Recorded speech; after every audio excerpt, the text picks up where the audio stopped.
Welcome. So I did an ad for free sewing machines because I know some people who would like some, and somebody offered me this Pixie Plus. It says Craft Machine by Singer. I've never heard of it, and it's been discontinued, but it's in the box, and we'll see if it's functional.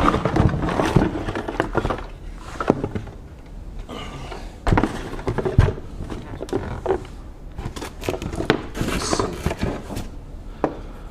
They definitely tried to use it, but it's got the manual. It even says new and improved instruction manual. So, it's got a chintzy little pedal here, and a power supply that converts to 6 volt,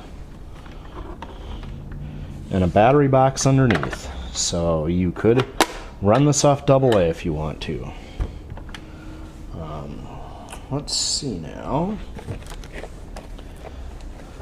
This box says value-added accessories, and it's got a lot of bobbins and a lot more thread in it and a pair of scissors, so I assume that whoever was using this did sew with it a bit, since there's quite a bit of thread in there. Oh, that's the thread from up top. Alright. Let me move the camera and we'll test this out. So, it's got a cover here for a drop-in bobbin.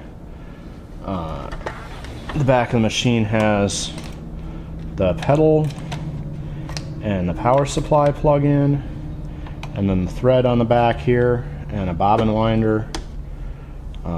It's even got an arrow on the hand wheel, and there's the thread, and it's got number instructions for threading. So 1 is around the first tension, 2 is down under here,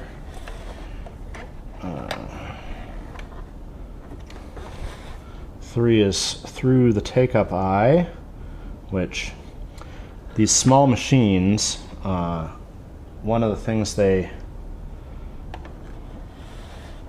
I wish they'd do is figure out a way to make these take-up arms just big enough so they can have the slit hook on top, but I get that rounding it down here and just having the eye to keep the thread is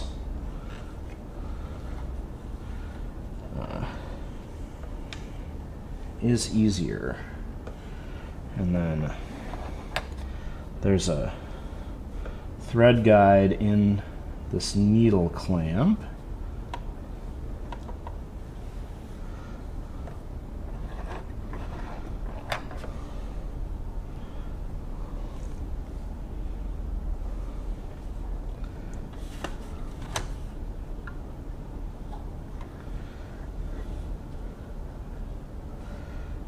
Alright. And it's got a snip spot on the side here that there is supposed to be where you can cut the thread. And when machines have that, I find it handy because it usually gives you just the correct length tail to work with. And there's an image on the end here. Oh. There is a little light bulb under. It's, I think, an LED.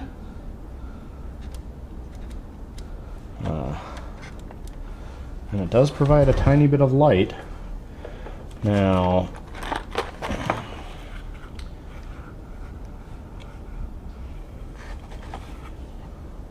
with this machine,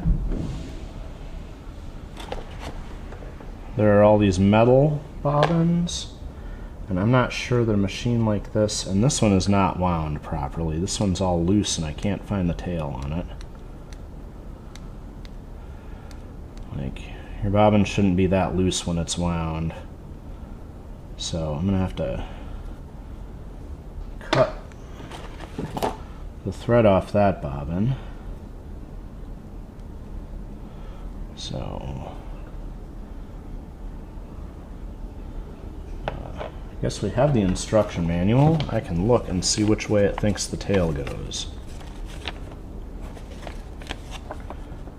Oh, it shows steel bobbins in the machine, or in the manual, so I was wondering if, because this machine is so plastic, it was supposed to have plastic bobbins, but no.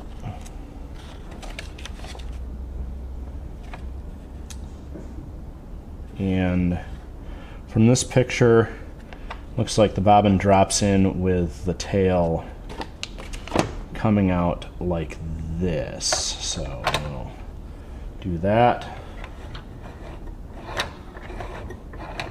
And turn the machine so it pulls the bobbin thread up.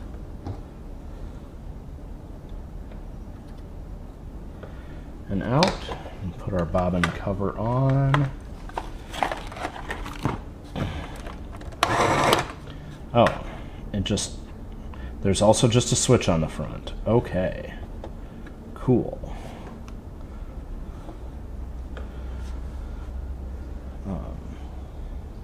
Here's my very, very well worn piece of test fabric. So, get our pedal here.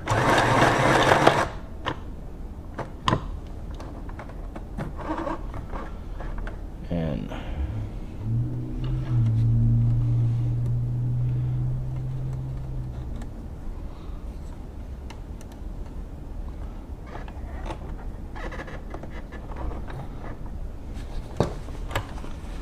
like 2 stitches in, it became jammed.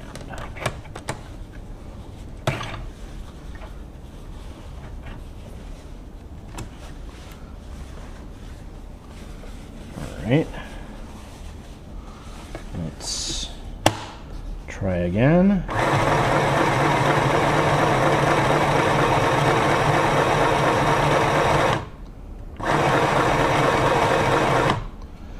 Oh, that is not a swift machine, but let's see.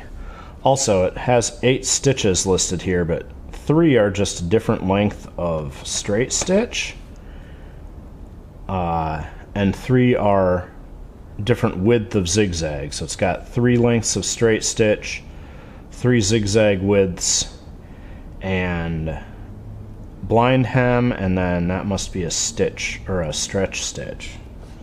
So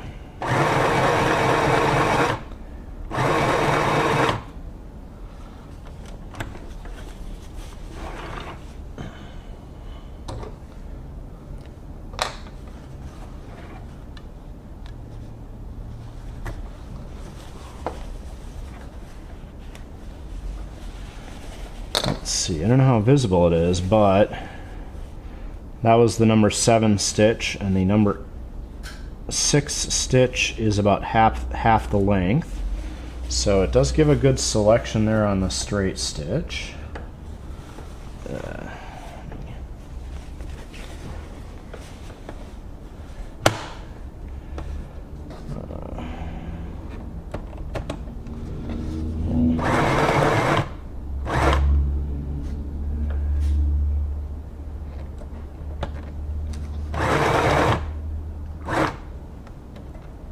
These are the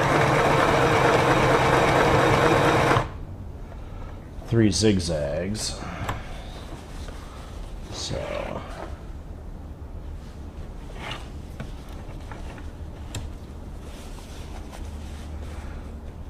there's a full width zigzag, the second width of the full width, the second width, and the smallest, and that's about 1/3 the size of the big one, so it's a decent selection there.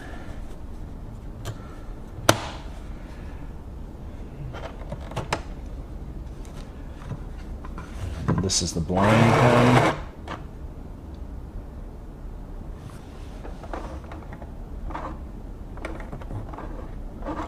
Oh, that's what's going on here.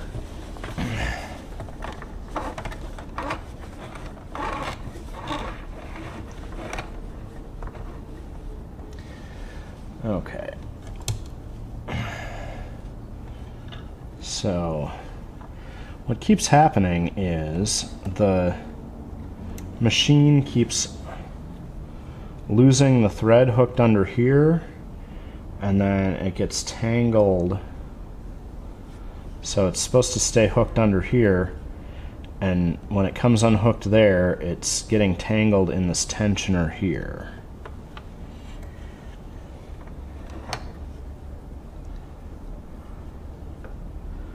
So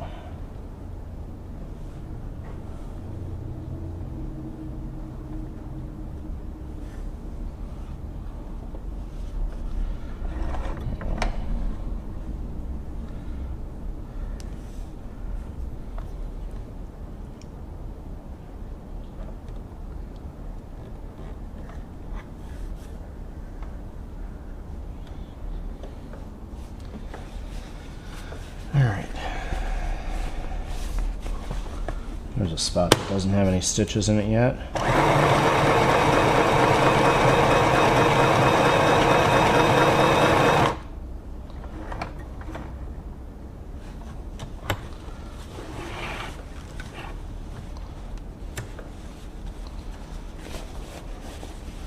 There, the blind stitch,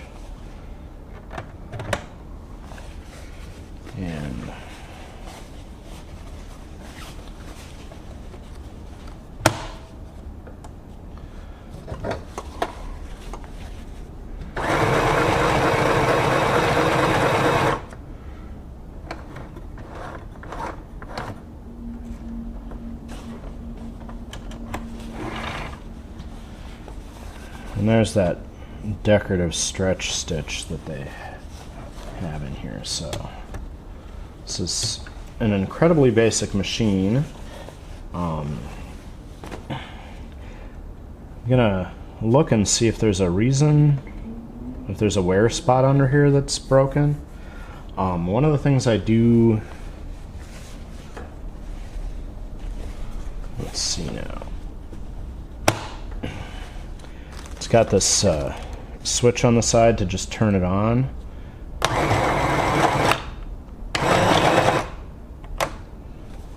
And there we go. While I was checking it, it lost this hook again. And then it jams because it's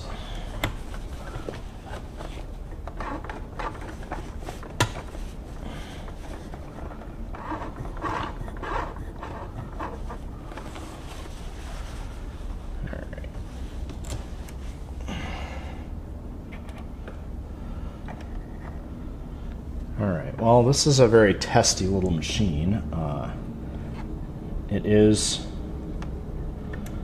It rather was a very cheap machine when it was new, so at least it's got that going for it. But this is like, free still feels like a pretty steep price for this machine with how testy it is. I don't know, I feel like might open it up to look around at it, but I don't feel like it's good enough to give to anyone who is learning to sew, because this is just going to create a lot of bad experiences for them and make it harder for them to want to continue sewing. That is the real issue with a lot of cheap sewing machines, especially when you see them in the kiddie aisle.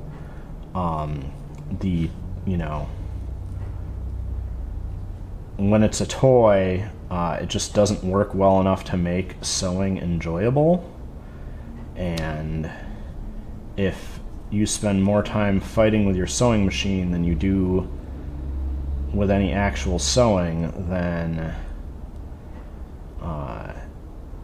it's just not going to be fun, and it'll be harder to be interested even when you get access to a better machine that will let you do sewing instead of make you, you know, spend all your time fighting with it. So yeah, let's maybe take a look further into this machine and see what it looks like inside, but I have a feeling that it's going to be basically impossible for me to make this machine reliable enough for me to want to give it to anyone starting out and learning how to sew. And that's what I'm collecting these machines for, is to give them to people who are new to sewing and need a machine to learn with.